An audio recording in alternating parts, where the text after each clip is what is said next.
Hello प्यारे दोस्तों, नमस्कार। मैं मनीष चक्रवर्ती एक बार फिर से आप सबका स्वागत करता हूं। तो मेरे प्यारे दोस्त, हमने सीआईएसएफ की नौकरी किस तरह पाई थी और मैंने किस तरह पढ़ाई करी थी, वही सब आपसे शेयर करने वाले। तो मेरे प्यारे दोस्त, आप भी अपनी लगन और मेहनत के दम पे आप अपने सपनों की इस जंग में आप भी जीत सकते हैं। आप भी अपनी वर्दी का सपना पूरा कर सकते हैं। तो मेरे प्यारे दोस्त, आप लोग थोड़ा ध्यान से सुनिएगा। मैं अपनी जर्नी बताना चाहता हूँ कि मैंने सीआईएसएफ की नौकरी किस तरह प्राप्त करी और फिर आगे मेरा क्या उद्देश्य है, मैं क्या क्या करना चाहता हूँ अपने जीवन में।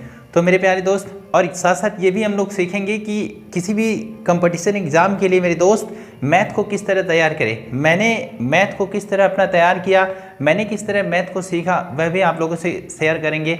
और आप भी मैथ कैसे सीख सकते हैं, इस पर भी आपकी चर्चा होगी। तो मेरे प्यारे दोस्त, हमने क्या किया, पढ़ाई करने के लिए सबसे पहले मेरे गाँव में एक दो लोगों को इकट्ठा करके हमने एक ग्रुप बनाया। एक ग्रुप बना के जब ग्रुप स्टडी होता है ना मेरे दोस्त, तो वहाँ ज़्यादा बेहतर समझ आता है चीज़ों को। क्योंकि कभी मान लीजिए मुझे नहीं आया, वो बताएं, उनको नहीं आया, मुझे वो बताएं, मैं उनको बताएं, इस तरह चलता रहता है तो बड़ी ही आसानी से क्लियर हो सकता है। तो मेरे दोस्त, इस तरह हम लोग की पढ़ाई चलती रही। बीच में लॉकडाउन भी आया, क्योंकि जो हमारी पढ़ाई स्टार्ट हुई थी 2019 से, हमने तैयारी के फील्ड में आया था।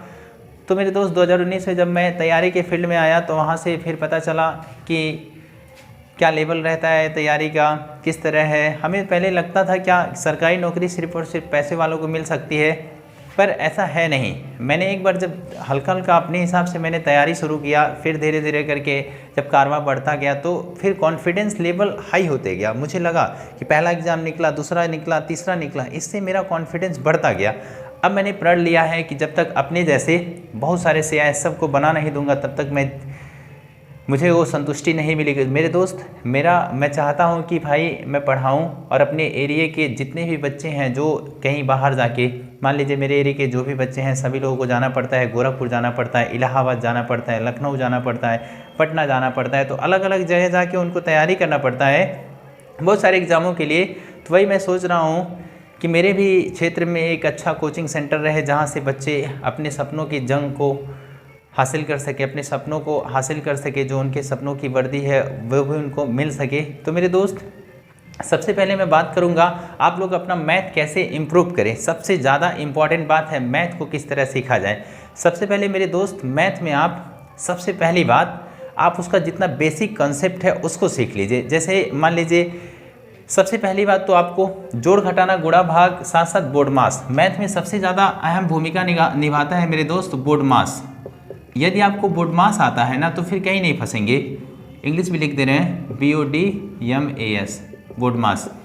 आप यदि बोर्ड मास जान पा रहे हैं, बोर्ड मास अच्छे से लगा ले रहे हैं, तो आपको कहीं भी दिक्कत आने वाली नहीं है। और साथ साथ पहाड़े आपको याद होने चाहिए, वो भी पहाड़े किसमें, हिंदी में पहाड़े याद होने चाहिए। नहीं कम से कम तो 25 तक पहाड़ा याद होना चाहिए।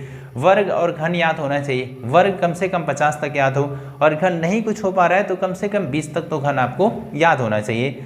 तो मेरे दोस्त, ये सब जो बेसिक बातें हैं ये अगर पता रहा आपको तो बहुत ही आसानी से आप मैथ में ट्रिक बाद में आप अप्लाई करिए। सबसे पहले उसका बेसिक कॉन्सेप्ट आपको पता होना चाहिए, तभी आप मैथ को जीरो लेवल से एक हाई लेवल तक जा सकते हैं। मेरा कोशिश है मेरे दोस्त, मैं जो मैथ है उसका बेसिक पहले तैयार करवाऊँ, फिर उसके बाद बेसिक के साथ साथ धीरे धीरे करके लेवल बढ़ा के हम लोग पूर्णांक पे पूर्णांक किस प्रकार ला सकें। किसी भी एग्ज़ाम के लिए, जितने सारे वनडे एग्ज़ाम होते हैं, सब एग्ज़ाम के लिए मैथ किस तरह इम्प्रूव करके पूर्णांक पे पूर्णांक ला सकते हैं। तो मेरे दोस्त, सबसे पहले आपको क्या करना है, बोर्ड मास सबको आना चाहिए। बोर्ड मास के साथ साथ क्या आनी चाहिए, भिन्न भी सबको आना चाहिए। बोर्ड मास आना चाहिए और भिन्न का जोड़ घटाना ये भी आना चाहिए।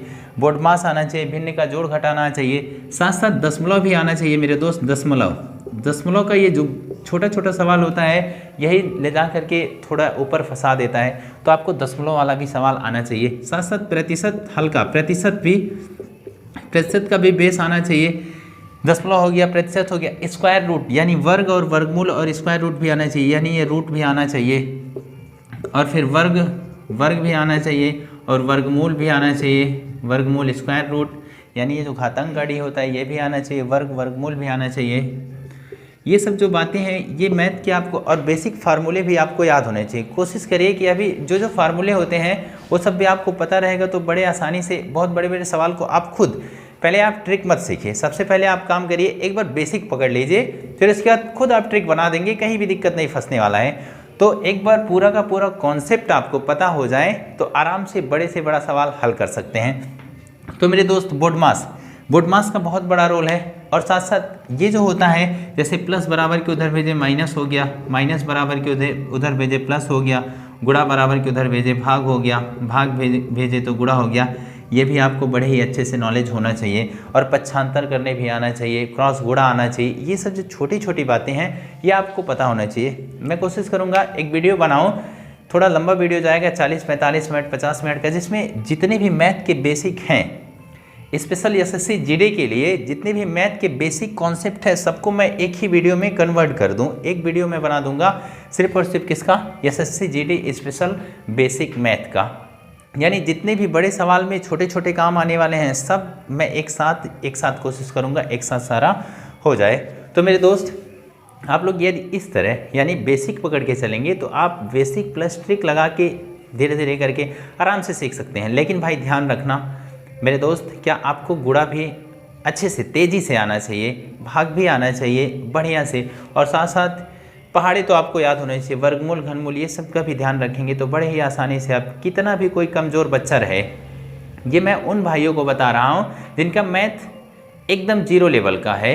मान लीजिए उनको मैथ नहीं आ रहा है ना, तो भी इस तरह अगर पढ़ाई करें तो आराम से सीख जाएंगे। तो आपको सबसे पहली बात ज़्यादा प्रेशर लेके नहीं पढ़ना है। ऐसा नहीं कि अब हम पढ़ते गए 12 घंटा पढ़ रहे हैं, 14 घंटा पढ़ रहे हैं, 16 घंटा पढ़ रहे हैं, उसके बाद बीमार हो गए, ऐसा भी नहीं पढ़ना है। हमें जितना हमारा अभी शरीर जितना काम कर रहा है उतना पढ़िए, कम से कम 1 घंटा 2 घंटा बैठ के पढ़िए, फिर उसके बाद बीच में रेस्ट लीजिए 45 मिनट 50 मिनट भी आपको लग रहा है कि आप 50 मिनट पढ़ लिए, थोड़ा बोरिंग सा महसूस हो रहा तो 10 मिनट थोड़ा घूम लीजिए, 10-5 मिनट घूम लीजिए, फिर वापस बैठ के पढ़िए। इस तरह आप जितना टारगेट किए हैं टारगेट छोटा बनाइए। ऐसा नहीं कि एक दिन में हम 500 क्वेश्चन प्रैक्टिस करेंगे, ऐसा नहीं भाई, छोटा टारगेट बनाइए, उसके बाद उसका अचीव करिए, अगले दिन आपका कॉन्फिडेंस बढ़ेगा। यानी जो आप टारगेट बनाइए उसको शाम तक पूरा कर लीजिए, सुबह से लेकर शाम तक पूरा टारगेट आपने पूरा किया। जब टारगेट आपका पूरा होगा तो फिर क्या होगा, आपका कॉन्फिडेंस लेवल बढ़ेगा। इससे आप धीरे धीरे इस लेवल का आपका एक बहुत अच्छे लेवल का आपका कॉन्फिडेंस हो जाएगा। तो बड़े ही आसानी से किसी भी एग्ज़ाम में जाकर के आप बैठेंगे, आपको लगेगा कि हमारे अंदर कुछ क्षमता है, हम आराम से एग्ज़ाम क्रैक कर सकते हैं। तो मेरे दोस्त, अगर इस तरह आप पढ़ाई करेंगे तो फिर बहुत ही आसानी से आपकी सरकारी नौकरी लग सकती है, आपकी सरकारी नौकरी में जाने का सपना भी पूरा हो सकता है। और मान लीजिए रीजनिंग की बात आए, रीजनिंग को किस तरह इम्प्रूव करें, रीजनिंग में पूर्णांक पे पूर्णांक किस तरह लाएं। रीजनिंग के लिए मेरे दोस्त एक बार कंप्लीट सिलेबस कर लीजिए, किसी भी टीचर से एक बार कंप्लीट सिलेबस पढ़ लेंगे, उसके बाद उसमें सारा का सारा खेल किसका है मेरे दोस्त, प्रैक्टिस का है। यानी रीजनिंग के लिए आपको जितना अभ्यास करेंगे, सेल्फ स्टडी बहुत मायने रखता है कंपटीशन एग्जाम में, और टाइम बहुत ज़्यादा मायने रखता है। अब ऐसा नहीं कि आप एक सवाल के पीछे पढ़े हुए हैं पूरा का पूरा आधा घंटा उसको लगाइए, तो ऐसा कोई फ़ायदा नहीं है। यानी टाइम मैनेजमेंट यदि आपको आ गया तो भी आपके लिए सबसे ज़्यादा ज़रूरी है कंपटीशन एग्ज़ाम में टाइम मैनेज करने के लिए, आपको टाइम मैनेज करना आना चाहिए। इसके लिए आप जितना ही प्रैक्टिस करेंगे, एक सवाल को 1000 बार लगा दीजिए ताकि आपको सवाल ही याद हो जाए। एक सवाल को एक बार मत लगाइए। एक चैप्टर को कंप्लीट किए, एक किनारे से आप प्रैक्टिस करते जा रहे हैं, एक बुक को 1000 बार पढ़िए, बार बार बुक मत बदलिए। इस बात का भी ध्यान रखिए। अब नहीं कि कोई बोला कि ये बुक ले लीजिए, ये बुक ले लीजिए, ये बुक ले लीजिए, तो इससे क्या होगा, आप कन्फ्यूज रहेंगे हमेशा कि मैं ये भी पढ़ रहा हूँ, ये भी पढ़ रहा हूँ, ये भी न वो कंप्लीट हो पाएगा, नहीं ये होगा। ऐसा बोलो कोई वो टीचर बेस्ट है, वो टीचर बेस्ट है। टीचर मेरे भाई सारे बहुत ही अच्छे होते हैं, चाहे जिनसे एक से पकड़िए उनको और उनसे पूरा कंप्लीट सिलेबस करिए, फिर उसके बाद खुद साथ साथ नोट्स भी ज़रूर बनाएं। मैं जब पढ़ता था मैं नोट्स बनाता था, अभी भी मैं कम से कम 15-20 कॉपी मैथ का मैं नोट्स बना के रखा हूँ। मेरे दोस्त, नोट्स बनाना बहुत ज़रूरी है। नोट्स बनाइए। आप कई सवाल में फंस रहे हैं तो उसको नोट्स से देखिए, फिर देखिए यहाँ ये मेरे से मिस्टेक हो रहा है, तो वहाँ जा करके आप नोट्स से देख करके सुधार कर सकते हैं। तो एक बार कंप्लीट सिलेबस हुआ, फिर उसके बाद प्रैक्टिस। जितना आप प्रैक्टिस करेंगे, एक सवाल को 1000 बार लगा दीजिए, फिर देखिए सवाल आप देख करके उत्तर बता देंगे। तो इस तरह आप पढ़ाई करेंगे तो बहुत ही आसानी से हो जाए। रीजनिंग भी सारा खेल प्रैक्टिस का है। रीजनिंग में जितना आप प्रैक्टिस करेंगे उतना आप में धार आएगा।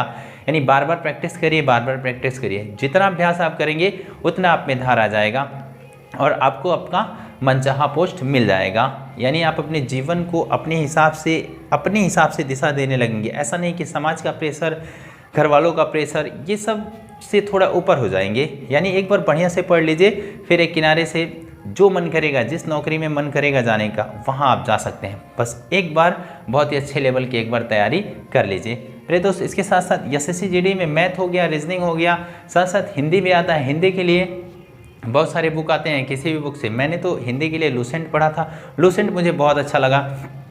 लूसेंट से पूरा का पूरा सवाल भी फंस जाता है, हिंदी की लूसेंट बहुत बेस्ट बुक है। साथ साथ जीके के लिए भी लूसेंट बेस्ट है। हालांकि जीके किन्हीं टीचर से भी पढ़ सकते हैं, खुद से। सबसे ज़्यादा इंपॉर्टेंट है मेरे दोस्त सेल्फ स्टडी। जितना आप खुद से पढ़ेंगे उतना ज़्यादा इम्प्रूवमेंट होगा। एक बार सिलेबस कंप्लीट करने के बाद खुद से बार बार रिवाइज करिए, कोशिश करिए प्रीवियस ईयर पेपर लगाने का। जितना आप प्रीवियस ईयर पेपर लगाएंगे उतना आपको फ़ायदा मिलेगा, क्योंकि हमें बहुत ज़्यादा ज्ञान लेने की ज़रूरत नहीं है। यहाँ किताबों से बहुत मोह रखेंगे, बहुत ज़्यादा ज्ञान लेने की ज़रूरत। एक बार सरकारी नौकरी में जाने के लिए सटीक सिलेबस और उसी के अनुसार यदि आप पढ़ाई करेंगे तो बहुत ही आसानी से अपने सपनों को पा सकते हैं। अब ऐसा नहीं कि आप ज्ञान लेने बैठ गए, पूरा का पूरा किताब लाए, पूरे ब्रह्मांड से खोज के किताब ला रहे हैं, तो इस तरह पढ़ेंगे तो वहाँ मुश्किल में फंस जाएंगे। अपना सिलेबस देखिए, उसकी अकॉर्डिंग पढ़िए, धीरे धीरे करके पूरा कंप्लीट होते जाएगा और एग्ज़ाम आते आते आपका कॉन्फिडेंस लेवल बहुत ही हाई हो जाएगा और आपका एग्ज़ाम क्रैक हो जाएगा। और भी किसी को मेरे दोस्त कहीं पे भी थोड़ा बहुत भी डाउट होगा तो मुझे बताइएगा। मैं बहुत जल्दी जितना भी बेसिक होता है सबका मैं एक साथ वीडियो बना करके बहुत जल्दी अपलोड कर दूंगा मेरे दोस्त। तो इस तरह आप पढ़ते रहिए। तो मेरे दोस्त किसी को कोई दिक्कत होगा तो ज़रूर संपर्क करने की कोशिश करें, कमेंट में ज़रूर अपना प्रॉब्लम लिखें ताकि मेरे तक पहुँचे, मैं कुछ उसमें बता सकूँ। और भी कभी आपको लगे कि मैं अब नहीं कर सकता हूँ, मेरा सब कुछ ख़त्म हो चुका है, तो ऐसा कुछ नहीं होता मेरे दोस्त। जब भी जागो तभी सवेरा होता है। जब आप चाहें वहाँ से स्टार्ट कर सकते हैं। पूरे जी जान से, शिद्दत से मेहनत करिए, लग जाइए। और सामने भर्ती भी दिख रही है, 3 महीने का टाइम भी है, उसमें पूरी जी जान से लग जाइए। इस बार आपके भी वर्दी का सपना पूरा होने वाला है। चलिए मेरे दोस्त, मिलते हैं अगले वीडियो में। आज का वीडियो यहीं ख़त्म करते हैं। फिर कभी कोई बात होगी तो आप लोग मुझसे ज़रूर कहिएगा। धन्यवाद।